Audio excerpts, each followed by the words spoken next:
Oh, hey, everybody. Welcome to Fins Talk Overtime. I'm your host, Bobby Melendez, joined always by Bret Lagasse. This is your Miami Dolphins pregame show. Are you ready for some football? What are you thinking, Bret? Yes, I am ready for the World Series. Oh, wait a minute. Sorry. Phillies World Series. Going to be World Series chance. My bad. Wrong hat, wrong show. Oh. All right, there we go. Oh, man, let's first start off by welcome everybody who's tuning in. Laguna, I saw you. Steve, Dolphins Thirsty, Evan, everybody, thank you all for tuning in. You smash that like and subscribe button. You're watching Overtime on the Fins Talk Sports Network. We are having a pregame show for the Dolphins versus the Steelers. The Dolphins are 3-3 going against the 2-4 Pittsburgh Steelers. Starting quarterback for the Steelers is Kenny Pickett, not Mitch Trubisky. Starting quarterback for the Miami Dolphins, Skylar Thompson, nope. Teddy Bridgewater, nope. It's Tua. Tua's back. Bret, He's back. Man, so obviously I believe. Thank you, Evan. I believe. I had to find my hat for a second. Hey, that was improv. I decided to have a little fun. Hype about the Phillies. You can't put me in a bad mood. I mean, the Dolphins still can. Never mind. It depends how it goes, right? Well, look, hey, Tua's coming back, which is good for Miami. I think it will provide a spark. Dolphins right now. Gosh, I don't have what their offensive rating in front of me, but they have taken a step back. Offensive line, there are injuries. Taron Armstead, I don't know if he's playing or not. I didn't see that. Obviously, I hope he does. It kind of helps, but offensive line overall has been struggling. But I believe Tua will create a spark for this team. Their team's going to get behind the offense, especially. Defense showed flashes last week. How do you think Tua will impact this game tonight? I hope he gives the team energy, but I don't know. I've seen things before, like where it's like you're hoping it goes right, but I think he gives the offensive line a little bit of energy. I think he gives the receiver some energy because especially Waddle's probably looking to have a bounce back game, assuming he's going to play tonight. I know his game time decision, but he had he's coming off a bad game. He had a good game, but had two bad plays that just kind of cost it. And I think he's looking to prove himself. Then he gets Tua back, who is, we know has chemistry with him. And Waddle had two really down games without Tua. So I think that's going to give him energy. Tyreek's going to have energy coming back, Gesicki, hopefully. And hopefully the run game has a little bit more energy. Hopefully they're ready. And I hope that they're a little amped up to go against Flores and play on Sunday night and represent the 50th anniversary. But I'm hoping it brings a lot of plenty of energy and it come out swinging right off the gate. That's my hope. I think you said something key because I talked to Evan earlier today, and that's one thing we were talking about with Jalen Waddle. See, there he goes. He just put it on there that Jalen Waddle, who has been, to me, he's had some good numbers, but there's something different about Waddle, especially now that when Tua went down, he wasn't really, Teddy Bridgewater wasn't looking his way. Sky, they were all going towards Tyreek. Something I found key, obviously I believe that Jalen today might have an impact game. That's something me and Evan were talking about, that he might be the impact player on this team, feeling more comfortable with Tua, etc. But something I didn't see the whole interview, so I can't talk about the whole interview, but I did see this one clip with Tua and somebody from ESPN, and it was a fun little game they were playing. They had the cheetah and they had the penguin, and he would say, who has the better smile, who's the fastest, blah, blah. And he said, who's the faster player? And he had to put Cheetah. And he said something about Jalen, about he's going through some stuff this year.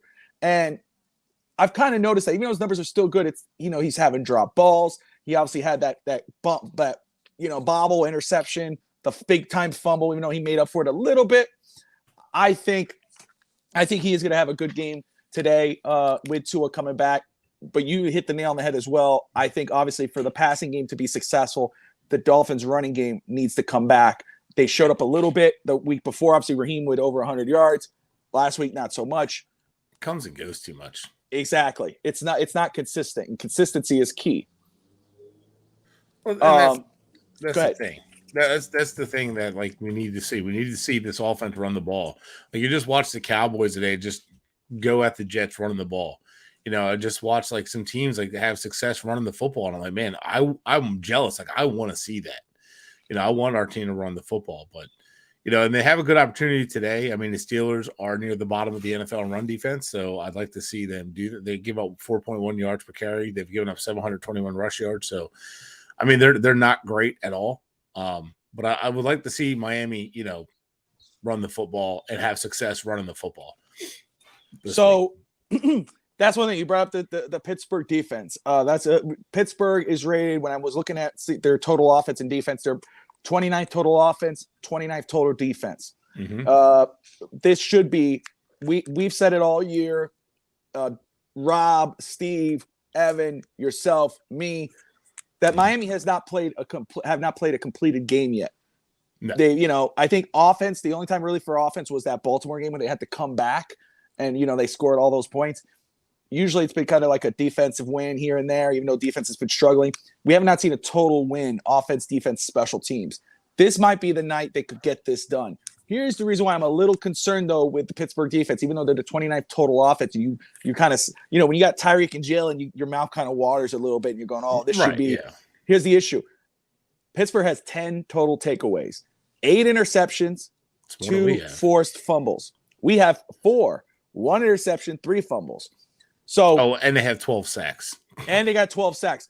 With our offensive line, you got to protect the quarterback. We're going to get the keys of the game later on, but you got to protect Tua, because if he has to force a throw and he's going to cause potential mistakes, not only but from the offensive line, Pittsburgh will take advantage of that, and this could be a bad game for Miami. So, are you as concerned as I am a little bit about this defense, even though they're the 29th total defense, the takeaways and 12 sacks? That's a concern for me.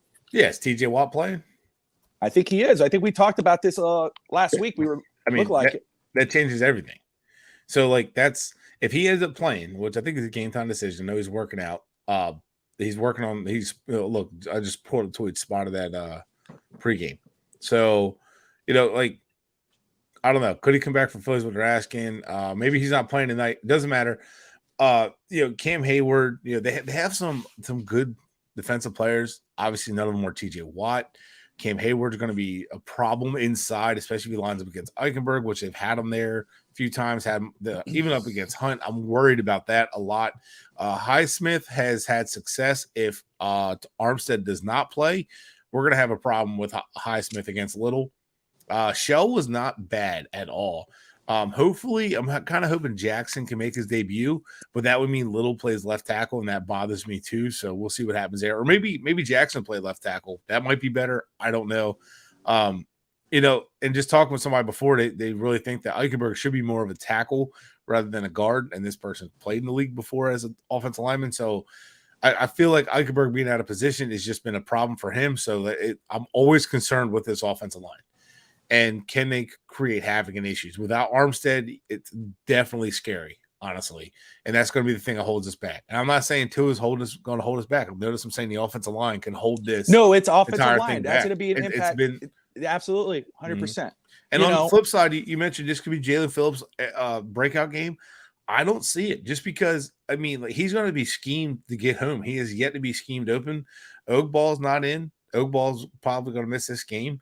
And if he does, they already activated Ben Still, who I like the preseason. He got a lot of push and heavy hands, but you're going to have to see a lot of Zach Sealer, which honestly, I'm kind of hoping if Ogball is out, I hope that Sealer gets a lot more snaps because I feel like he needs more reps because I think he's a problem for offenses to block. And I think he's probably our most consistent offensive lineman or defensive lineman to getting off blocks.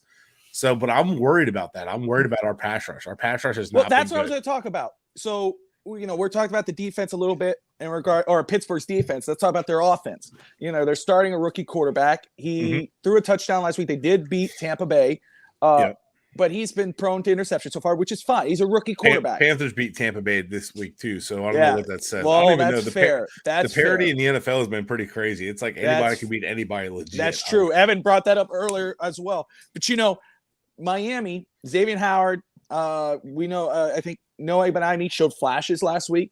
He did. I was very happy and impressed with him. Let me ask you. You just said you're concerned with the defensive line of Miami getting pressure on this young quarterback, which I think Miami's going to have to do that. They can't allow this guy. They've done it too many times already.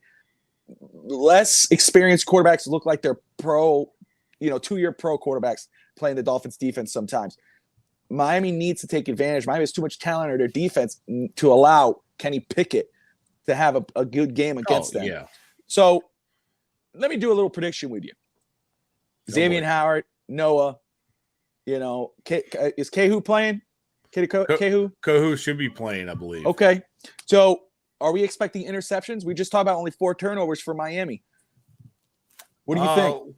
I mean, we should see him. We should be able to bait him into interceptions. We should be able to confuse him. I mean, we should be able to throw things at him that he can't see, that he's not prepared to see. He is an athlete. He is a gamer, so he will try to make some plays. So you can force him into a lot of mistakes. So yeah, the Jets definitely did that defensively. So I think we could definitely do that defensively. The run game is nothing really. They struggle to run the football. And Najee Harris has not been impressive this year at all. No. It's shocking a little bit. But you're absolutely right. There's a lot of questions around Matt Canada as offensive coordinator, if he's the right guy for the job or not. So that's been a big question too. Yeah, the Steelers are a little down there. That's why, again, this could be a big statement game for Miami. I was on Fitz Talk yesterday with my partner, Fish Tank, and we were talking about scores. And you and I have talked about scores already. You gave me your prediction on overtime earlier in the week. I had it 23-10 Miami. Mm-hmm. I have it 23-10. And that's just because I don't think, not that saying Miami can't do it. I know people might say, but Miami has not shown that they could score that many points. They did against Baltimore, but that was more in like a little bit garbage time until it counted, which they did. Yeah. But that was more about under the microscope, under the pressure to like really perform, and they blew up, which was a good thing to see. But yeah, absolutely, it was a comeback win. But so far, even with Tua, without Tua, and it just they haven't done that yet. And more about it too. I think about it that Miami probably won't need to do that. They won't need to score that many points to beat Pittsburgh. I think they do enough to win the game. Hankster had it 37. I think he had a 37-27. 10-point game. But for me, I would say this. Even though it would be a win, it would be great. 37, go back to 4-3. Even it's a win for me. I said that if Miami allows Pittsburgh to score 27 points on offense, I'm going to be disappointed. I'll be pissed off. So unless one of them's a pick six or something like that. But yeah, that's fair. That's fair. But I think I wouldn't want to see Pittsburgh score 27. Not saying they can't. No, I agree. Pickett's a rookie. Chase Claypool is a good receiver. They got some good weapons on there. They could have a day any given Sunday, right? Mm-hmm. But it shouldn't be tonight. It shouldn't be. And I'm hoping the secondary is semi-healthy.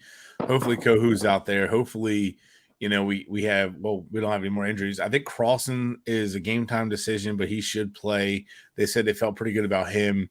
So that's just depth that we're going to need. So if Eric Rowe, Elijah Campbell, I have a lot of faith that they can do what they need to do against the Steelers offense. Pickens will probably make some plays though. I like George Pickens. Worried about Freiermuth a little bit, not really much. But yeah, tight end. He could be a little bit sneaky, kind of like keep drives alive. And the thing I worry about is we're susceptible to give up big plays, even against offenses that aren't known to give up big plays. So that worries me because the Jets aren't known as a big play offense, and yet we gave up a couple big plays to them. So I am worried about that a little bit. I'm worried about the run game and Najee Harris being a mismatch with our defense, and then getting the edges, because the edges of our defense are soft.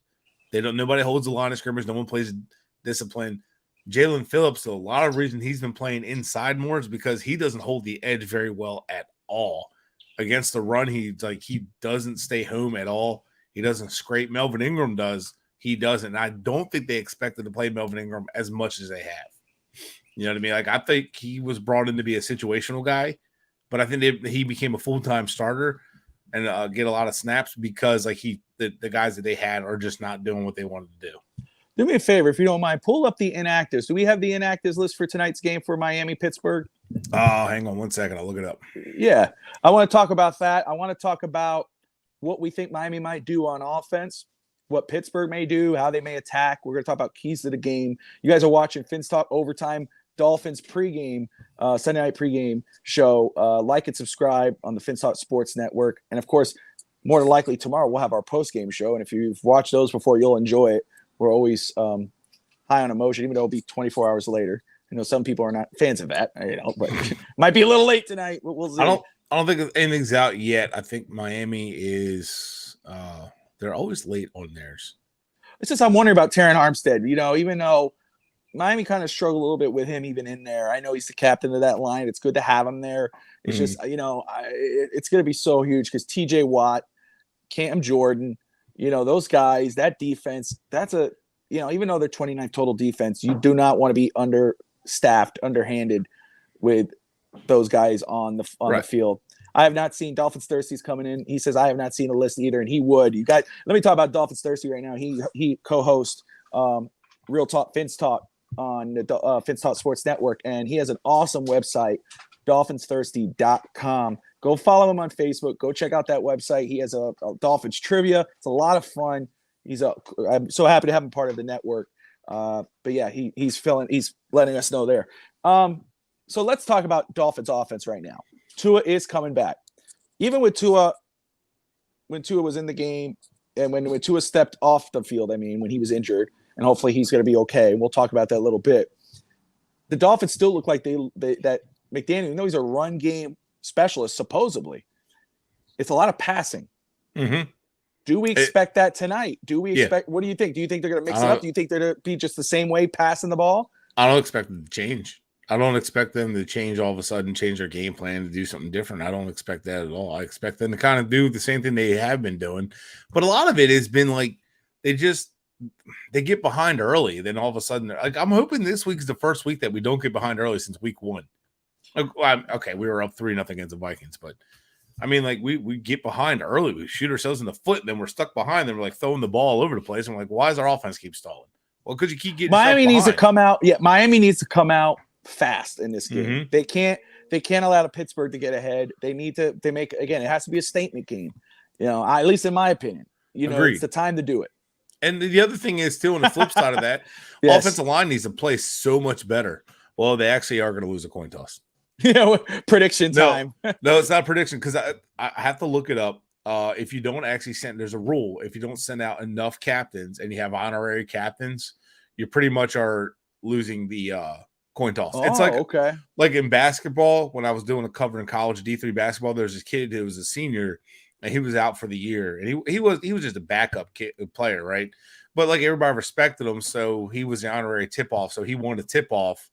They just let him win the tip-off. Then it was kind of like a respect thing. Everybody clapped. You got the ball. Then, the other team gets the ball. You're kind of deferring, possession right away. So I got to look that rule up. I don't know how official that rule is and how it works. So if they only send out the Shula and all those guys, or Shula, Zonka and a couple of the guys that are going out.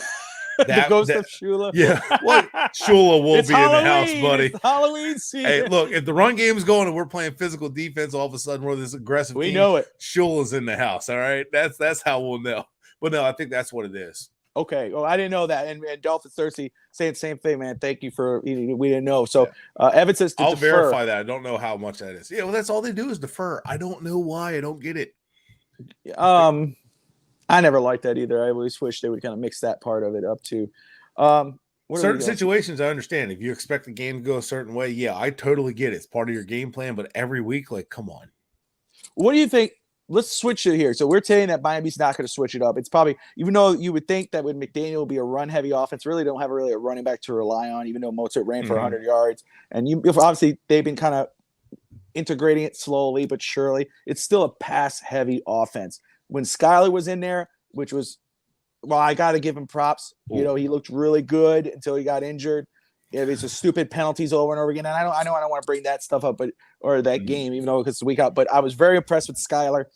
But even with Skyler, who's your third-string, 7th-round quarterback, they were being pass-heavy. Tua's obviously coming in here. Tua, before the injury, with Tyreek and Jalen, was almost I think second in the league in passing, total yards, etc. So I expect it to continue. You do so as well. Let's switch this up because let's look at Pittsburgh's point of view. If you're Pittsburgh's coach, you're the offensive coordinator or Tomlin, what type of offense should Pittsburgh run to try to beat the Dolphins? What kind of offense?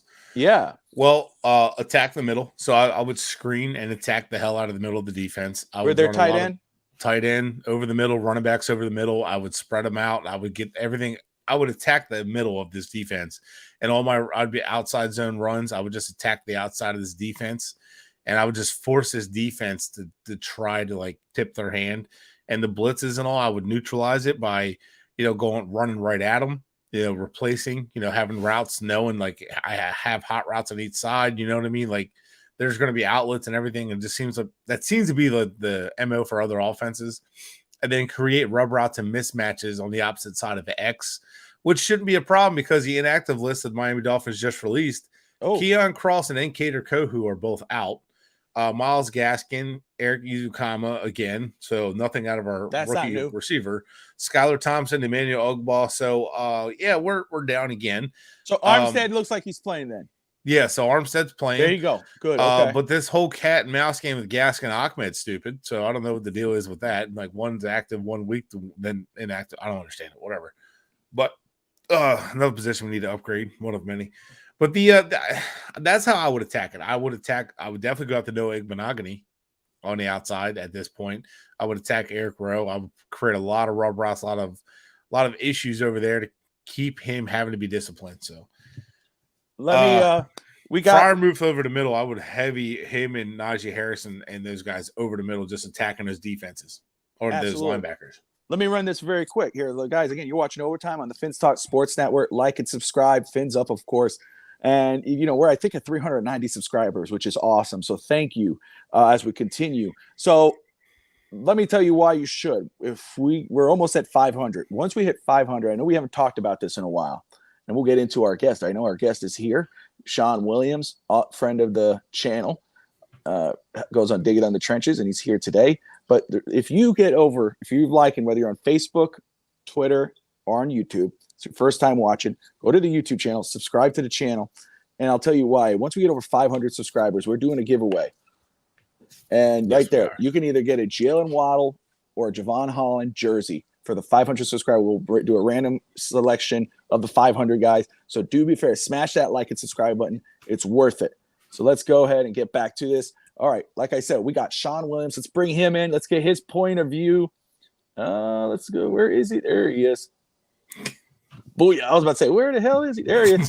Shawn. What's up, Shawn? Brother? How you doing? Can you hear us? Shawn. Yeah. There we go. There Cool. he is. There he is. There we are. What's up, Shawn? Not much. Just saw the tweet about tonight's inactives. Yes.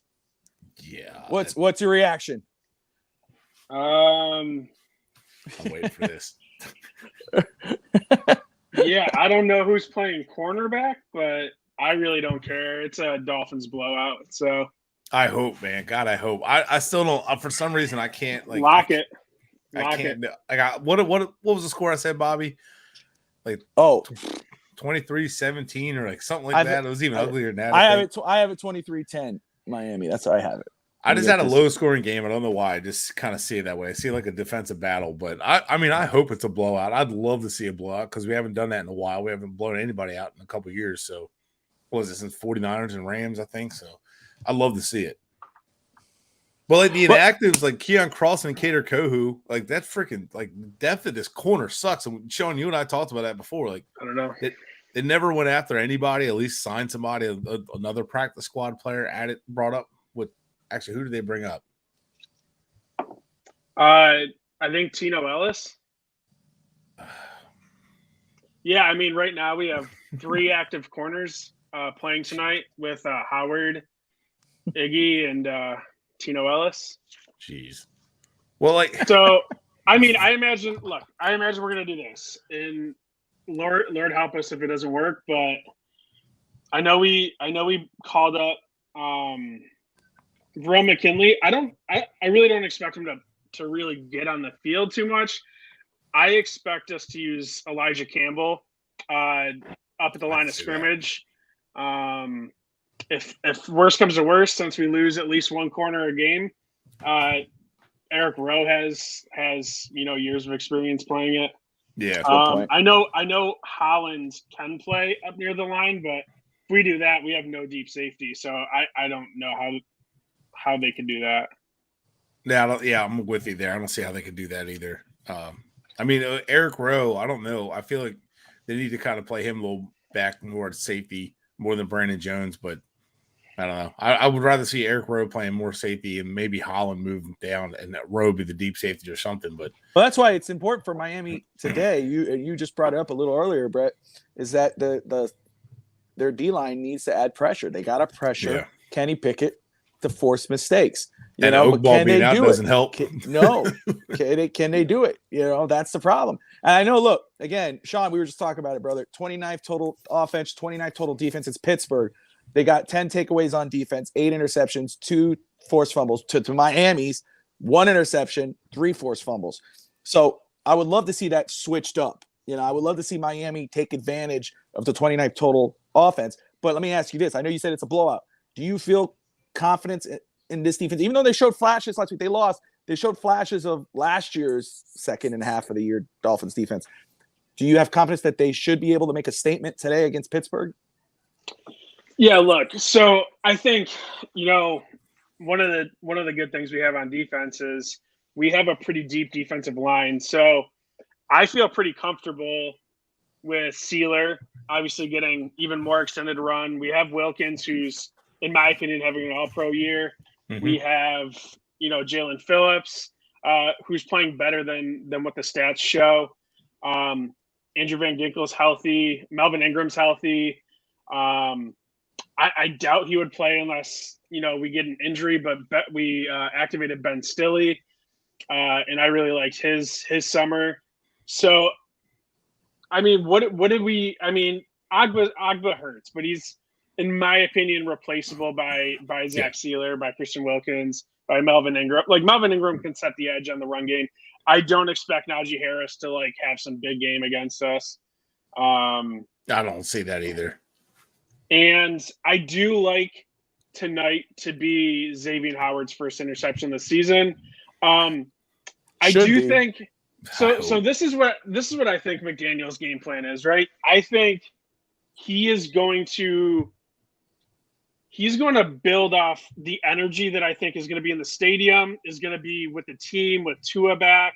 And I think he's going to come out firing, super aggressive on offense, build them a lead, and then force Kenny Pickett in his first game on a national stage to feel that pressure of having to, you know, try and make up a deficit.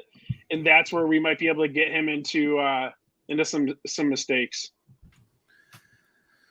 I think you might be right on that one. Like, I think they're going to try to confuse him up front. I think they're going to try to take the run lanes away and try to. That's what I was saying. He's a gamer. He's one of those guys don't let the play die.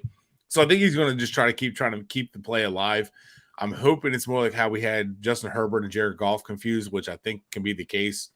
Mm-hmm. But where I worry, what I was telling Bobby, I think the edges of the defense, the run game doesn't bother me, but it's how they can attack the edges of the defense with the run game.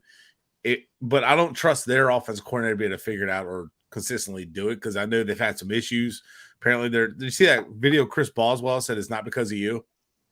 The Steelers were walking in the stadium after last week, or walking back to the locker room, and Matt Canada was out there like shaking hands, and Chris Boswell was like, "It's not because of you," and they don't know if he was talking to him or what. But apparently, no one likes our OC. So I'm like, "Holy shit, that was pretty badass to say that." But like, that's some shit apparently that goes on in locker rooms. But that kind of dysfunction's happening. I really hope Miami takes advantage of it tonight. I mean, I just don't want to lose. Just please don't lose on when we're supposed to be representing. So let me ask you. Let me do that. Well, let me ask you guys that, because we're 3-3. We've dropped 3 in a row now, and I'm not seeing much change with Miami. The only difference was okay. So Tua's coming back. If Miami found a way to lose this football game, which they shouldn't, is it over? Season's over.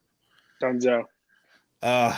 Shoot. Actually, man. You know what? I got to take that back. I mean, holy crap! Like, the NFL is an absolute hot soupy mess this year. Like, I don't understand it. Really is.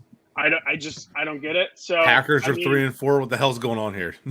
Yeah, Tom Brady's done. That team is shot. I don't know what's going on over there. I mean, those teams don't really affect us in terms of like standings. I get what you're saying, but it's a great example. Right. Yeah, you're absolutely right, because Evan and I brought it up. We talked about it. Is that the AFC if we're talking about AFC, I know you brought up Tom Brady, but the AFC is wide open. So I think Seahawks are beating the Chargers 27-16. It is wide open. You were so wrong on Justin Herbert. No, I'm just kidding. I'm sorry. No, I'm not going there. I hate you. I'm just messing around. Yeah, so I'm really into betting. I do a ton of research, stuff like that, and I actually stumbled upon this today, and this is before the game started today, like this morning, that right now the odds are that the Chargers finish with under 10.5 wins, and the Ravens actually miss the playoffs. I mean, look, the Ravens are 4-3, but they narrowly escaped today. The Chargers are shot. JC Jackson got carted off. Hell. Their defense is their defense is already bad. Their defense is already bad. They're losing. They tried paying for a defense. It's not working. Yep. They thought, maybe getting Keenan Allen back healthy would help. There's something going on there. Look, I think this is Sean Payton incoming after the season is what's going to happen there. If we lose, if you talk, we have a bad season. No, to the Chargers. Oh yeah. Don't get you got Bret too excited. We're talking about. Well, I saw Bret lean in. He's like, you mean if we have it? He's like, no, he might be right because Brandon Staley's been this unorganized as a head coach, man. So I'm surprised by it though, but yeah, that team has too much talent to be so bad. It's true. I don't get it.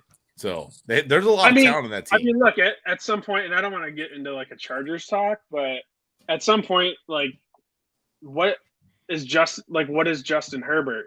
He gets his stats right, but he has not performed in these critical moments so far. But again, that really doesn't affect us until we play him later this season. So the worse they look, the better for us. But that's the point. The Broncos aren't nowhere near as good as we thought they were. The Raiders stink. Yeah, the Texans stink. So all these teams, the Colts are not very good. The Titans aren't very good. So the AFC is wide open. So yeah, if we lose this game, no, it's not done. But you start to raise a flag. Okay, without Tua, we lost to the Bengals, and the Bengals are still a good team. I don't care what anybody says; they're still a good football team. Sure. And they were just going through some struggles. But then you got we lost to the Jets, which was just ugly fucking game. And then the Vikings played every way they could to lose Sunday. They played to lose and still won. And they still won. And it was just a sloppy play. And I agree with somebody who said that they really haven't had a tough schedule. And the Vikings are 5-1, but they're not a good 5-1. So you're losing to these bad teams with the backup quarterbacks. Okay, I can understand that. But if you lose to a team who's struggling like the Steelers with your starter, you start to say it was shit. It's like last year all over again. So Evan, what are you talking about? But we could win it. What do you say? Evan, what are you talking? He says, I've been saying, I assume he's saying I've been saying that for weeks, but was told to shut up. I don't know what part he's talking about. Maybe he's talking about Herbert. Is he talking about the wide open? I just said, I credited you. I said, Evan said the AFC is wide open. We've been discussing it. It is wide open. Oh, it really Sanders. Is. Now it's Jason Sanders' fault. And stop it. All right, so, God, Mr. Positive, my ass. He's like, he's Mr. Positive. Although when we don't blame the players, but blame Teddy, blame Jason Sanders. X is the only player that doesn't disappear. Sean's gonna get pissed off when I say this. Sanders has struggled since we've paid him. Oakball kind of disappeared this year. Byron Jones has just disappeared. We pay these players, the Byron Jones part, but we pay these players and it disappeared. And Sean, him and I've been talking. He's been hammering about Byron Jones and everything, and it's frustrating not having him on the field. All right, so let's talk about tonight's game, Sean. Let's say you're running the Dolphins offense. You're going against a 29th total defense team, Pittsburgh Steelers. Yeah, they're 29th ranked. But, Dolphins have been a pass-heavy offense so far, even though Mike McDaniel is supposedly a run guru type of coach. What do you change anything? How would you attack this Pittsburgh Steelers defense? What would you do if you had to design the Dolphins offense for tonight? Yeah, so look, Tua's coming off of essentially 3 weeks not playing football. I would start with some rhythm-based passing. Get him when he's in a rhythm, that's when he gets unstoppable. So get him into some of that RPO stuff early. Get the ball out quick to Waddle, to Hill. I actually think it's going to be a big Tyreek Hill night. Like big. I think it's going to be a Tua and Tyreek show. That's not to say like Waddle won't get involved, but I think you got to get into some of that rhythm stuff early, and then if we can sneak in some decent runs. I know everybody is kind of predicting a Mostert, a good Mostert game.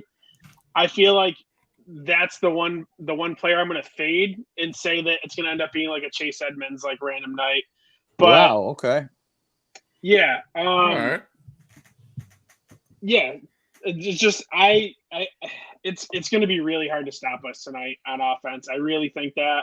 Oh yeah. I hope you're right. I don't want to I don't want to speak in absolutes because that's so Dolphins, but. No. I mean, the energy of the crowd. It's Sunday Night Football. It's throwbacks. It's the Flores game. It's the Tua return game. I just think the energy is going to be off the charts. And that's the one thing about the home game so far. They have been energetic, especially that Bills game. That was really energetic. It seemed to be kind of like half and half against the Vikings, but it was really high energy against the Bills. I'm hoping tonight is really high energy. We'll see what happens. It should be though the 50th anniversary throwbacks. I mean, that should be a hype game. But. So look, this is the one thing we got to avoid, and this is something that's bothered me even when Tua played. And I know everyone wants to point to the Ravens second half of that game, but we've left a lot of points on the field even with Tua. We did that against New England. We did it against Buffalo. We've done it obviously the past 3 weeks. That's got to stop. Yeah, that has to stop. Like you need to get the ball in the end zone. 1,000%. We talked about it. We just said that right. too. People will point to the Baltimore game, but if you take out that fourth quarter, they've left a lot of points on the field. And that's something even, that's why I have 23-10, and part of it, one is I don't think Miami has to score that many points to beat Pittsburgh, but they haven't shown that they could get past that point. I was just talking about my co-host from yesterday had it 37-27 Miami. I would love the 37 points. First off, they give up 27 points to Pittsburgh. I'm going to be pissed. But 37 points, I can't see it because one, they haven't done it so far. Pittsburgh, the Baltimore game's different because they had to come back, which was great. Still, 40 some odd points, but they haven't showed that they could when it counted. So, and they leave a lot of points on the field, man. A lot of points. That's a great point. And to Shawn's point, like the reason we leave points on the board is sacks to end drives. True. Run game stalling. Pass, like doing one run that gets 5 yards and going 2 passes and going to 3 and out. Like I don't know why they ended up doing that. That was frustrating for a while, especially with the backups. And then the other one was the other way is drops. They're killing us or missing the throw. So it's always something that they shoot themselves in the foot. It's like, you guys are your own worst enemy. Like you're just not finishing drives and it just not doing enough. I want to see them like come out and I want to see them like just hit everything, run the football well, get a balanced attack, don't get away from the run game as soon as it works and get 5 yards of carry, then you go right away from it. Dallas was struggling against the Lions for a little bit this week. As soon as they started going to that run game and sticking with it, all of a sudden the tide started turning. They started putting longer drives together. They put scoring drives together. And then when they were forced a turnover, they ran the ball right back down the Lions' throat and scored. Like that's the kind of stuff Miami needs to do. And I actually think they're capable of doing it. They just haven't. And they're one of the team that has the least amount of touches or somewhere near the bottom there. But the yards per carry actually isn't that bad. So they just need to run the football more. And I think they'll be fine. But I worry that their backs are on a pitch count because both of them have an injury history. That's what I've always worried about. That's why I worried about Mostert to want another back to go with them. Yeah, and we'll get to Evan. Evan was talking about the offensive line tonight. He believes they're going to have a good game. He says Eichenberg's going to have a good game. So Eichenberg didn't play bad against the Vikings. Little played terrible. When you watch Eichenberg, you're like, actually, he did his job in pass pro quite a few times. I don't even know if that can be classified as a hot take, to be honest. Like, well, it could. Because just random throwing things at a dartboard there. That's Evan's specialty. He's Mr. Positive. We love him around here. Yeah, I'm not saying I do think that the line is going to have a good night, but I'm not going to sit here and pretend that Liam Eichenberg is going to grade out of the 40s. Right. And I agree that I watched him a little bit more this week, and I actually talking to somebody. I think he actually is out of position. Maybe it would be better at tackle. I don't know. I don't think he's a guard, to be honest with you. He's just not a guard. He's not, but I don't know that he's a starting tackle. Like I'd be, maybe he's a swing tackle. I don't know, but like maybe he needs to get. He is not a starter right now for us. Not at all. And I'm hoping Jackson comes back and is improved like everybody says he is. Hope he's a second coming of Richard. Dude, that's not going to happen. But like, I really do think he has I really think he has a ton of potential. But like, he's now in that Tua category for me, where it's like, can you stay healthy? I don't know. Who are you talking about? I'm sorry. Austin Jackson. Gotcha. I got you. Okay. Yeah, health has always been a problem. Yeah, you said Tyreek Hill. Year. You expect Tyreek Hill to have a big game tonight. I do expect. I think Jalen might have a Dude, big game. Prime time. Coming back. But you're built for the spotlight. Let's talk about Tyreek Hill though this season. This dude has been as advertised. Three different. I mean, maybe a little more. I mean, because people go, "Oh, look what he's going to do without Patrick Mahomes." He's done this with 3 different quarterbacks, and he's on pace to break the single season receiving yards record right now. I mean, he's been what a get. I mean, for Miami in general, and for the quarterback, whoever's playing quarterback at whatever time, to have that weapon there. It's a huge, and it's great for Waddle too to kind of learn from maybe the best receiver in football. Let me see what we got. Cap for life. We got Evans. They got Roger. Damn it, Jim. Whoa. He's dead. Well, rub some dirt on Kenny and roll him around. We could sneak him out of here. Just like okay. Hey, did you see? So Tyreek Hill, his last time he played the Steelers, 5 catches on 5 targets, 57 yards and 1 touchdown. The last season, that was a playoff game. So, but last year during the regular season, it was 2 catches on 2 targets for 19 yards. And then before that, 2018, 5 catches, 6 targets, 90 yards and a touchdown. So he's had some success against Pittsburgh, but I think this is like the worst Pittsburgh team he's faced. So I think he's going to have a game, dude. But is he the player of the game for you, Shawn, tonight, Tyreek? No, I think Tua is. I think Tua is going to have 300 plus with 3 touchdowns. Damn, I love it. 300 plus and 2 touchdowns. Damn, 3 touchdowns. 3 touchdowns. So Joe Burrow's first half. Evan says, "Hot take. My hot take is that Sanders will not have to kick a 50-yard plus field goal tonight." Another hot take. Tyreek Hill has been a star, Captain Obvious. Dude, I hope. I really hope that we stop having Sanders have to kick 50-yard field goals. Look, he needs to get better. But shit, can we get a 40-yarder? I know. I love it. I love that. That's what me and Evan argued about on post game. He's he's 2 for something to make 50+ yard kicks. I go, that's really an indictment on the offense when you can't make it past 50 yards. He's 7 for 10. You know what? This is gonna be a really come off as a really hot take, especially because we're Dolphins fans and this kind of stuff doesn't happen for us. But I might put a bet on Tyreek Hill 3+ touchdowns. Like he might just get all 3 of the receiving touchdowons. So let me ask you this, I just have a gut feeling on. You're high on this team, brother. You're high tonight on. No, on the Dolphins. I'm not. What's your score? I'm high on tonight. I'm high on tonight. Yeah, that's what I mean. I apologize. High on tonight. Yeah. I get you. All right. What's the score? What's your We're taking this 1 week at a time with this. I get you. I'm gonna say. My original was like somewhere around like 28, maybe 16. I might throw us in the 30s. Let's say 35-16. Gotcha. Okay. So 35-16. I got 23-10. Brett, you got it. 23-17. Yeah. Okay. And I think Waddle gets 2 of the touchdowns and he goes for over 100 yards. So this is going to be where we could get into some trouble tonight.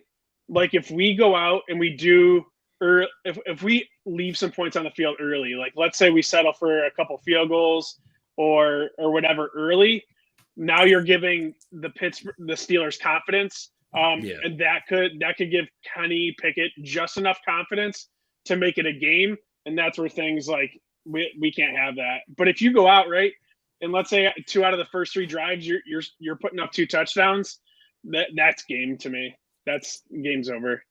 And another thing to think about too, like watching this Jets Broncos finish up here. Broncos are down by 7. So like the Broncos could win this game. The Jets go to 4-3, and the Dolphins losing this game drop behind the Jets by a lot. They drop behind the Bills, and then the Patriots play Monday night. Patriots are what, 3-3?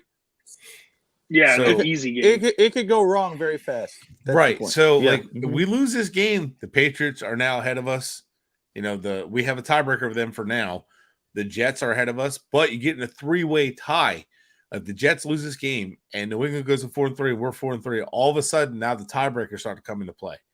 So now we're looking a little different. So that this game is an important win. I'm not saying it knocks us out of the playoffs or kills us, but I mean, losing this game sets you behind and it puts you in a deeper hole than you're already in by losing 3 straight. So I think this needs to break. We don't need another 7-game losing streak. No, look, God. And it's become like it really is week by week for me. Like I cannot even look a couple games ahead because we're just dropping guys like flies. Like I don't know who's coming back. Like I don't know who's could be the next guy out. Like it's become a real like. It's scary, honestly. I don't know. You can't predict it. Like just since the start of the new year, we've had a lawsuit, we've had a firing, we've had hiring, we've had trades, we've had stripped of draft picks, we've had Tua concussion scandal, we had have Byron Jones doesn't want to play. I don't know what's going on with him. And Jets just intercepted it with 35 seconds left, so that's over. So I knew that was done after they didn't get it on the last drive. Right. So that's basically going to kill well, I don't know if it's intercepted, but pretty much the Jets win this game, and this game becomes not a must win, but it's as close as you're going to get without it being one. I mean, if we win tonight, we're still in third place. Right. And the Patriots, we're still in third place. Right. But if we win tonight, we're in third place and Jets are second, but then the Patriots win, now you got a 3-way tie, and that changes the way the rules are. So I think I like Sean's point of view though. I think Sean's right though. You take it week by week because you don't know who's going to be on the field, and with the way the AFC is going right now. I mean, there might be. We talked about 3 teams in the AFC West at the beginning of the year. It might be 3 teams in the AFC East that go into the playoffs. The way it's kind of going right now. In the AFC West, speaking of them, the Chiefs are winning 44-23 over the 49ers, and I thought that might have been like a battle, like a lower scoring than that. Good. The other night, I told Dave I thought it was going to be more like a 24-21 kind of game, a tight game the way these teams have been playing. But, woof, man, Kansas City was ready to play in California. Cap for Life, I see you there, brother. Cap for Life says, Sean, penalties, turnovers, and injuries are killing us. They are. So let's do this. Turnovers are not going to be an issue tonight for us. I really don't think so. No, unless everything just falls apart. I don't know, but there's a recipe for it, though. Yeah. Offensive line, pass rush of Pittsburgh, intercept. There's 2 guys that there's 2 guys that concern me tonight for Pittsburgh. One of them is going to be obvious. That's Minkah Fitzpatrick. He could be looking to make a statement. This is definitely the type of stage where that statement gets made all the time in the NFL. And Alex Highsmith is leading the NFL in sacks. Yeah. So, Teron Armstead can only man one side. You still got to deal with Cam Hayward. So, I mean, there's recipes for shit to happen, but you just got to be better than it. Like you made a statement in the first 3 weeks, and you're telling us through your inaction that you're so confident that now that this one player is back, 2 is back, we're right back to 3-0.